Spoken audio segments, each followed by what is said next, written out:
చేయాలి. దయచేసి డ్రైన్ మట్టికి ఇంపార్టెంట్.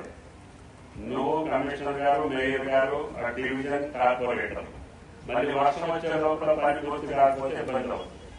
కాబట్టి దయచేసి ఏ పనులు మొదలు పెట్టినా వర్షాకాలానికంటే ముందు అయిపోవాలి, క్వాలిటీ ఉండాలి. కాబట్టి రాధాకృష్ణ గారు అడిగిన డ్రైన్స్ చూడు మరి 50 లక్షలు. తర్వాత బృందావన కాలనీలో రోడ్డు కరెక్ట్ చేయమని అడిగారు. 2 పనులు చేసి పెట్టమని చెప్పి అధికారులు అడుగుకుంటూ ఆర్డీఓ గారు కూడా ఉన్నారు.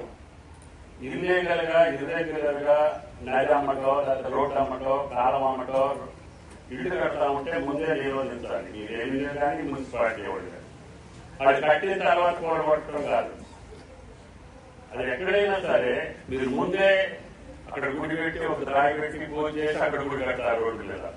మనం చూస్తూనే ఉంటాం. కానీ అది ప్రజలకు ఇబ్బంది అవుతుంది. ఎవడో గుడికి వేస్తారు, ఎవడో ఇంటికి కడతారు.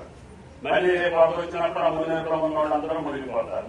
ముందు కట్టగీయడం ఎందుకు, మనుషులు ఎందుకు, మళ్ళీ ఆ ఇబ్బంది పెట్టడం ఎందుకు? కాబట్టి రెవెన్యూ కొంచెం ఎఫెక్టివ్ ఉండాలి. కమిషనర్ గారు ప్రతిరోజు ఏదో ఒక డివిజన్ మీరు పరిశీలించి అధికారుల మీద కొద్దిగా ఒత్తిడి తీసుకొచ్చి, మనకి టైం తక్కువ ఉంది, వర్కింగ్ సెషన్ తక్కువ ఉంది, మీరు మొదలుపెట్టిన పనులన్నీ పూర్తి చేస్తే మళ్ళీ మీరు కావాల్సిన డబ్బులు తెచ్చే బాధ్యత నాది. కాబట్టి దయచేసి కాలనీ వాళ్ళందరికీ మీ అందరికీ ధన్యవాదాలు తెలియజేస్తాను. నమస్కారం. Thank you.